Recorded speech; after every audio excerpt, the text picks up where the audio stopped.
हरे कृष्ण। नमो विष्णुपादाय कृष्ण प्रेष्ठाय भूतले श्रीमते भक्ति वेदांत स्वामी निति नामने। नमस्ते सारस्वते देवे गौरवाणी प्रचारिणे निर्विशेष शून्यवादी पाश्चात्य देश तारणे। जय श्री कृष्ण चैतन्य प्रभु नित्यानंद श्री अद्वैत गदाधर श्रीवासादि गौर भक्त वृंद। हरे कृष्णा कृष्णा कृष्णा हरे हरे, हरे राम राम राम हरे हरे। हरे कृष्णा।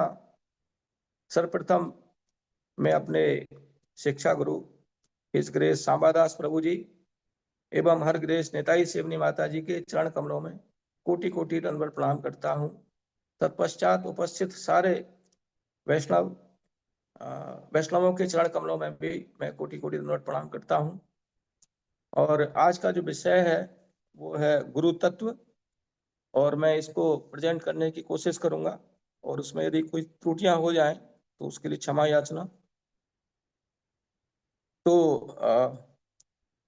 विदुर जब मैत्रेय मुनि को मिले तो उन्होंने प्रश्न किया मैत्रेय मुनि से, क्योंकि विदुर ने लाइफ को बहुत करीब से देखा था, उनको बहुत अनुभव था, तो अनुभव के आधार पर प्रश्न किया। सुखाय कर्माणि करोति लोके न तयि सुखम वा उपारमं वा विन्देति भूये ततेव दुःखम यदत्र युक्तम तन्ने वदेम। कि हे मैत्रेय मुनि जी, आप मुझे बताइए कि संसार में सभी जीव सुख प्राप्त करने के लिए कार्य करते हैं, लेकिन उल्टे उनको दुख मिलता है। क्या फायदा ऐसा कार्य करने से? तो मुझे आप वो चीज बताइए कि जिससे हमें सुख मिल सके। क्या करें संसार में हम जिससे कि हमें सुख मिले? तो इस संसार में तो दुखालय है, इसमें तो ये तो भव सागर है। ऐसा नहीं है भव सागर में सुख नहीं है, है, लेकिन धोखा है। बहुत ढेर सारा दुख मिलता है। जैसे भगवत गीता में कहा गया है, यही संस्पर्शजा भोगा दुख योनिते, दुख की योनि है वो।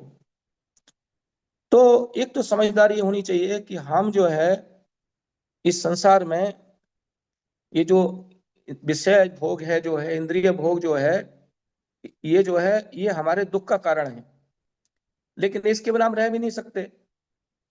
इसलिए इसको मिनिमाइज करना है। जैसे हम नमक खाते हैं, नमक जो है वो बहुत उतना होना चाहिए जितना आवश्यक है।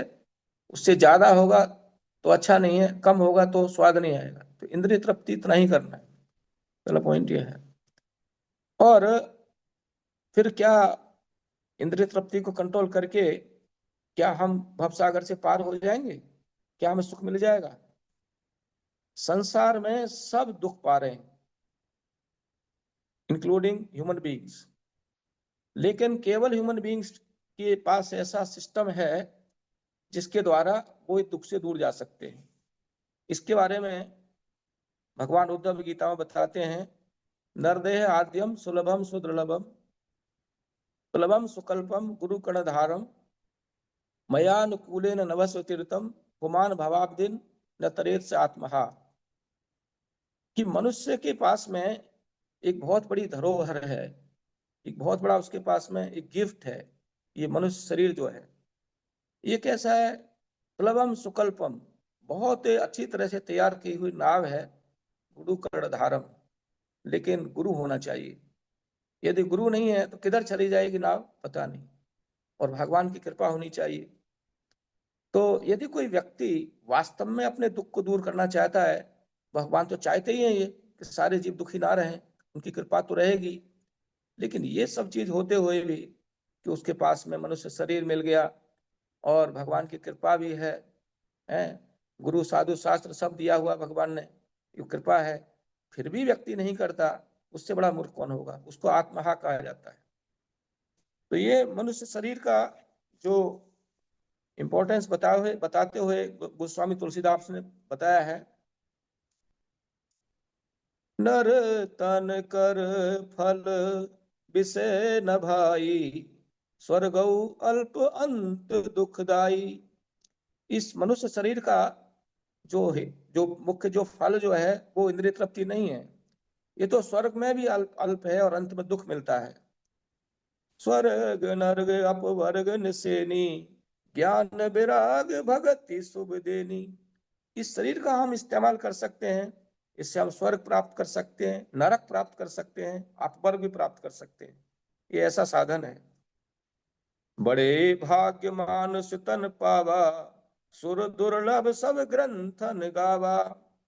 बड़े भाग्य से कभी कभी मिलता है, कब हो करे करुणा नर दे, करुणा नर देहि देत ईस बिन हेत स्नेही। साधन धाम मोक्ष कर द्वारा, पाए न जेहि परलोक सुधारा। इसे साधन कर सकते हैं, हम साधना कर सकते हैं, सेवा कर सकते हैं, और इसको जो प्राप्त करके जिसने अपना परलोक नहीं सुधारा, सो परत्र दुख पावई, सिर धुन धुन पछताए, काल ही कर्मई ईश्वर ही मिथ्या दोष लगाए।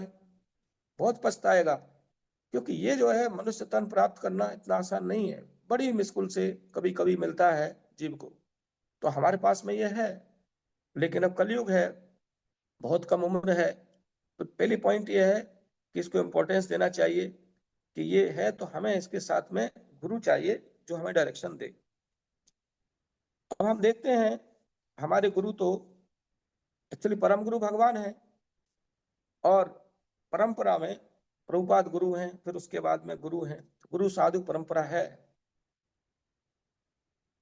और हम देखते हैं कि इस्कॉन के भक्तों ने प्रचुर मात्रा में बुक डिस्ट्रीब्यूट करी है पूरे वर्ल्ड में। मैं जाता हूँ कहीं भी अपने रिलेटिव्स के पास में, सबके घर में भगवत गीता की बुक देखता हूँ, लेकिन पढ़ते नहीं।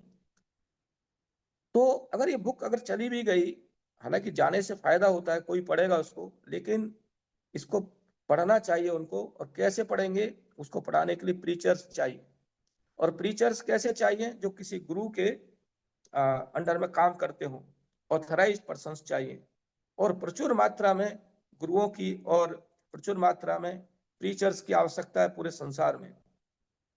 हम देखेंगे प्रेजेंट स्थिति क्या है कि हमारे जो ऑथराइज्ड जो हमारे जो ये हैं हमारे परंपरा है, वो चार हैं। चार में से हम देखते हैं कुमार संप्रदाय जो है वो ऑलमोस्ट विलुप्त हो चुका है, और हम देखते हैं कि रुद्र संप्रदाय है, उसमें कोई खास प्रीचिंग नहीं होती है। श्री संप्रदाय में काफी बड़ा संप्रदाय श्री संप्रदाय, लेकिन इनमें भी all over the world preaching अच्छी तरह से नहीं हो रही है। केवल ब्रह्म संप्रदाय में, वो भी इस्कॉन जो है, यहाँ प्रीचिंग होती है। ये बहुत खुशी की बात है। तो लेकिन हम देखें कि संसार में कितने गुरु हैं, जो जिनको हम कह सकते हैं वास्तव में जो गुरु हैं, उनकी संख्या बहुत कम है। प्रीचर्स की संख्या भी बहुत कम है, क्योंकि वर्ल्ड की पॉपुलेशन बहुत ज्यादा है। उसके देखते हुए ये ऊंट के मुंह में जीरा है। और ये सब तो बहुत, ये जैसे हम देखते हैं श्रुति स्मृति पुराण आदि पंचरात्र किम विधिम बिना एकांति की हरेर भक्ति उत्पायते कल्पते। तो ये अगर हम सही ऑथराइज सिस्टम को फॉलो करेंगे तो सही मायने में भक्ति होगा, उसमें उत्पात नहीं होगा। तो नाउ पॉइंट ये है कि ये हमको यदि करना है कार्य, तो पूरे वर्ल्ड में जहां तहां इस्कॉन के सेंटर्स होने चाहिए। कोई जरूरी नहीं मंदिर ही बने, यानी हमारा मेन कंसंट्रेशन प्रीचिंग पर होना चाहिए कि संसार में all over the world preaching हो। और प्रीचिंग, जब प्रीचिंग होगा तो प्रीचर्स होंगे, उन प्रीचर्स में से गुरु बनेंगे। तो how we can increase number of the gurus? We should have more number of preachers. और वो कैसे होने चाहिए? प्रीचर्स ऑथराइज गुरु के अंडर में होने चाहिए, तब जो है ये काम होगा। तो अब हम जो आज का जो विषय है उस पर आते हैं कि हमने जैसे कह रहे थे कि एक ऑथराइज गुरु जो है उसके अंडर में हम यदि काम करेंगे तभी काम चलेगा। जब मैं देखता हूँ प्रभुपाद की बुक्स में पढ़ता हूँ, बार बार प्रभुपाद इस बात को एम्फेसाइज करते हैं कि आप ये जो भी कार्य करें, करिए, भक्ति करिए, लेकिन ये ऑथराइज होना चाहिए, ऑथराइज परंपरा में होना चाहिए, और ऑथराइज बुक्स होनी चाहिए, और किसी गुरु के, जो प्रमाणिक गुरु है, उसके अंडर में होना चाहिए कार्य, तभी ये सक्सेसफुल हो सकता है। तो गुरु की जो क्वालिफिकेशंस हैं, किसको हम गुरु कहें, जो बहुत रेयर चीज है, उसमें हम 5 चीजों पर जोर दे सकते हैं। पहला चीज क्या है कि जो गुरु जो है वो कोई साधारण व्यक्ति नहीं होता है। वो व्यक्ति जो है भगवान के जैसा ही होता है। हालांकि वो अपने को भगवान नहीं कहता, लेकिन हम उसको भगवान की तरह मानना चाहिए क्वालिटी में। क्वांटिटी में भगवान बड़े हैं, लेकिन गुरु छोटा है। लेकिन क्वालिटी में जो गुरु जो है और भगवान में कोई अंतर नहीं है। तो ऐसा गुरु जो होगा वो कभी अपने को भगवान नहीं कहेगा, वो भगवान का दास कहेगा कि मैं भगवान का दास हूं। यही नहीं, मैंने इस कौन में सीखा है कि ये हमने सीखा ब्रह्मा जी ने जब भगवान की ब्रह्मा जी जब तपस्या की तो भगवान ने उनको दर्शन दिए और भगवान ने उनसे हाथ मिलाया।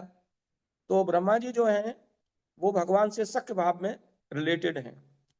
तो उन्होंने ये कहा कि आप मुझे एक तरीका बताइए कि आपने मेरे से हाथ मिलाया, आपने मुझे ज्ञान दिया और अब मैं क्रिएशन करूंगा, मुझे आपने शक्ति दी, तो मुझे अहंकार हो जाएगा कि मैं एक बहुत बड़ा क्रिएटर हूँ, मैं एक बहुत बड़ा अधिकारी हूँ इस वर्ल्ड में, मैं आपका फ्रेंड हूँ। तो उन्होंने बताया कि ये आपको अहंकार तब नहीं होगा यदि आप हमेशा ये याद रखेंगे कि मैं जो है भगवान को रिप्रेजेंट कर रहा हूँ, मैं उनका दास हूँ। इसलिए गुरु को हमेशा क्या उसके अंदर क्वालिटी होना चाहिए, जैसे भक्ति सिद्धांत सरस्वती ठाकुर के अंतर्गत में था दासो अस्मि, यानी हमको ये कार्य जो करना चाहिए, गुरु का कार्य, किसी भी गुरु को क्या करना चाहिए, इस भाव में कि मैं जो है, मेरे जो शिष्य हैं, मैं इनका दास हूँ, ये मेरे गुरु ने भेजे मेरे पास में, मुझे इनकी सेवा करनी है, तब मेरे गुरु प्रसन्न होंगे। ये नहीं कि मैं इनसे सेवा लूं, ये भाव नहीं होना चाहिए कि मेरे शिष्य हैं और मैं इनसे सेवा लूं, नहीं, मुझे इनकी सेवा करनी है, मुझे इनको ज्ञान देना है। तो ये ज्ञान देने का सही तरीका है, करेक्ट मूड है। तो ये जो है उस गुरु के अंदर ये गुण होना चाहिए। और ऐसा गुरु जो होगा, तद विद्धि प्रणिपातेन परिप्रश्नेन सेवया उपदेक्षन्ति ते ज्ञानम ज्ञानिनस् तत्वदर्शन। वो व्यक्ति तत्वदर्शी होगा, उसने भगवान को देखा होगा, भगवान को देखा है उसने, तीनों रूप जानता है वो कि भगवान क्या है, परमात्मा क्या है और ब्रह्म क्या है। ब्रह्मेति परमात्मेति भगवान इति शब्दते। इसलिए चैतन्य महाप्रभु ने कहा था कि किवा विप्र किवा न्यासी शूद्र के ने, यही कृष्ण तत्ववेता से ही गुरु है। यानी गुरु को तत्ववेता होना चाहिए, तत्ववेता नहीं हो है तो वो गुरु नहीं हो सकता है। ओके, तो ये जो है सेकंड क्वालिफिकेशन है। तो लाइक सूत गोस्वामी, सूत गोस्वामी जो थे, जैसे ही वो आए नैमिषारण में, तो 88,000 ऋषि जो थे, सोनकादि ऋषि जो थे, उन्होंने तुरंत यज्ञ बंद कर दिया। और यज्ञ बंद करके और उन्होंने से उनसे कहा कि त्वया खलु पुराणानि सेतिहासानि चानघ आख्यातानि अप्यादितानि यानि धर्मशास्त्राणि यानि उत यानि वेद विदाम श्रेष्ठो भगवान बादरायणे अन्ये च मुनिय सूत परावर विदो विदु वेत्ति त्वं स्वमि तत्सर्वं तत्त्वतस्तदनुग्रहात् ब्रूहि ब्रूहि स्निग्धस्य शिष्यस्य गुरुवो गुह्यमपि उत। यानी जो सौनकादि ऋषि जो हैं, एकदम से सरेंडर्ड थे सूत गोस्वामी के लिए, क्योंकि सूत गोस्वामी कोई साधारण व्यक्ति नहीं थे। उनके ऊपर व्यासदेव की कृपा थी, उनके ऊपर बलराम की कृपा थी और सुखदेव गोस्वामी की कृपा थी। इतने शक्ति संपन्न थे और बहुत एक्सपीरियंस थे। तुरंत उन्होंने बंद कर दिया यज्ञ और कहा हमको तो भगवान की कथा सुननी है, इन्होंने तो सुखदेव गोस्वामी से सुना था, वो कथा हमको सुनाइए। ऐसा व्यक्ति होना चाहिए जिसको कि लोग एकदम सरेंडर करें, ये क्वालिटी होना चाहिए सूत गोस्वामी जैसा, क्योंकि वो भगवान का दास तत्ववेता है, इसलिए उसके अंदर एक क्वालिटी होगा। और जाहिर सी बात है कि जब व्यक्ति ऐसा है तो उसको अपनी इंद्रियों पर काबू होगा, गोस्वामी होगा। जैसे एक उपदेश राम में बताया गया है कि वाचो वेगम मनसे क्रोध वेगम जिप्या वेगम उद्रोपस्त वेगम एतान वेगान यविषेत धीरा सर्वपि माम पृथ्वी से शिष्यात्। उसके ऊपर ये 60 वेग जो हैं, इसके ऊपर उसको काबू होगा। वाचो वेगम, वाणी, एक्चुअली ये सबसे बड़ा टूल है हमारे पास में, गुरु के पास में। गुरु जो है वो जो कह देगा वो गुरु एक अथॉरिटी है। गुरु ने जो बोल दिया वो सत्य है, क्योंकि वो क्वालिटी में भगवान जैसा है। अब भगवान किसी बात को कहते हैं, गलत थोड़ी हो सकता है। तो वो भले ही भगवान नहीं है, लेकिन भगवान के जैसा है क्वालिटी में, तो जो गुरु कह रहा है वो सही है। तो इसका मतलब क्या है कि उसको अपने षड वेगों पर पूरा कंट्रोल है, वाचो वेगम। तो उसकी वाणी जो है वो बहुत जो है उसको ठीक तरह से इस्तेमाल करता है, और वो उसकी ऐसी तलवार है जो सबके अज्ञान को काट देती है, और उससे वो केवल भगवान की कथा ही बोलता है और कुछ नहीं बोलता। वाचो वेगम मनसा क्रोध वेगम, मन पर काबू है उसका। उसका मन जो है भगवान के चरणों में लगा रहता है, इंद्रियों भोगों में नहीं लगा रहता है, उनसे दूर है, वो स्वामी है वो। मनसा क्रोध वे क्रोध, त्रिविधम नरकस इदम द्वारम नाशनम आत्मने, कामे क्रोधस तथा लोभस तस्मात् एतत् प्रियम त्यजेत्। तीन जो ये है, क्या है, काम क्रोध और लोभ, ये जो है नरक में ले जाने के द्वार हैं, इनसे दूर है वो। एत ही विमुक्त है कौन थे तमो द्वारे त्रिविनर है, आचरती आत्मने श्रेयस ततो याति परमाम गतिम। उसका आचरण जो है फिर ठीक होगा ही, क्योंकि उसको काम क्रोध लोभ से दूर है। तो हम देखते हैं कि उसको अपने वाचो वेगम मनसा क्रोध वेगम जिभ्या वेगम, जिभ्या का वेग जो है बहुत स्ट्रांग होता है, प्रसाद ही खाता है। प्रसाद को छोड़कर अगर कोई चीज नहीं खाए तो उसको उदर और उपस्थ सब पर कंट्रोल आ जाएगा। इसको बताते हैं उपदेशामृत में कि ये तीनों एक लाइन में है। तो इस तरह से हम देखते हैं कि गुरु जो है उसको गोस्वामी होता है, उसको अपनी इंद्रियों पर फुल कंट्रोल होता है। और इसके बाद में वो गुरु जो है गुरु शिष्य परंपरा में होना चाहिए, परंपरा के बाहर गुरु नहीं हो सकता। इसलिए गुरु की संख्या पूरे संसार में बहुत कम है। तो इसमें बताया कि जो 4 संप्रदाय हैं उनमें से ब्रह्म संप्रदाय ही एक्टिव है, बाकी सब जो हैं उनमें भी गुरु हैं, उनसे हम दीक्षा ले सकते हैं, प्रमाणिक हैं संस्था, लेकिन बहुत एक्टिव बनाने की आवश्यकता है सारे चारों संप्रदाय को। देन ऐसा गुरु जो है वो आचार्य होता है। आचार्य मतलब वो आचरण से सिखाता है अपने से, ये नहीं कि बहुत अच्छा बोलता है। बोलना एक बहुत अच्छी बात है, कोई व्यक्ति तैयारी करके बोल सकता है अच्छा, लेकिन जब तक वो प्रचार करने से पहले आचरण में उसके में नहीं है तो इफेक्टिव नहीं होगा। जाहिर सी बात है कि यदि व्यक्ति तत्ववेता है तो उसके आचरण में होगा। जैसे हम देखते हैं श्रील प्रभुपाद, उनके पास में कोई भी आ गया तो सर मुड़ा करके बाहर निकलता था। सठ गोस्वामी है, उनके जीवन में हम देख सकते हैं। अंत में मैं कहूंगा कि कोई कहेगा कि ऐसा गुरु कैसे मिलेगा, हमको कहाँ ढूंढ के लाए, कोई जरूरत नहीं है। आप देखिए ध्रुव महाराज का एग्जाम्पल, उनके हृदय में बहुत गहरी जिज्ञासा थी, भगवान को प्राप्त करने की तीव्र इच्छा थी। तो उनकी माँ ने बस इतना बोल दिया कि जाइए, वो पथप्रदर्शक गुरु है उनकी, कि जाइए वृंदावन में चले जाइए, वहां पर तुमको भगवान मिल जाएंगे जो तुम्हारे दुखों को दूर कर सकते हैं। तो 5 साल का बालक चल देता है रास्ते में, तो ऐसा बालक को देखकर भगवान का सिंहासन हिल गया। तो सबके हृदय में बैठे हुए हैं, सर्वस्व चाम हृदय सन्निविष्टो। तो उन्होंने तुरंत नारद मुनि को हृदय में प्रेरणा दी कि जाके थोड़ा हैंडल करो इसको, बच्चे को। तो जाकर के नारद मुनि ने उनको क्वेश्चन किए, तुम तो छोटे बच्चे हो, कहाँ जा रहे हो तुम, चलो मैं तुम्हारे पिताजी को माता जी को समझा देता हूँ, तुम्हारी कोई उम्र है क्या ये। तो यही बोला ध्रुव महाराज ने, डिटर्मिनेशन पक्का था कि नहीं, आप बता सकते हैं भगवान कहाँ मिलेंगे तो बताइए गुरु महाराज, नहीं तो मुझे आगे जाने दीजिए। हरि बोल। तो उनका डिटर्मिनेशन देख करके फिर उन्होंने कहा ओम नमो भगवते वासुदेवाय, ये मंत्र दिया। और इस मंत्र को जप करके गुरु की कृपा से 6 महीने में ध्रुव महाराज ने भगवान को प्राप्त किया। तो हमको गुरु महाराज मिलेंगे, क्योंकि हमारे गुरु तो भगवान है एक्चुअली, वो चैत्य गुरु हैं।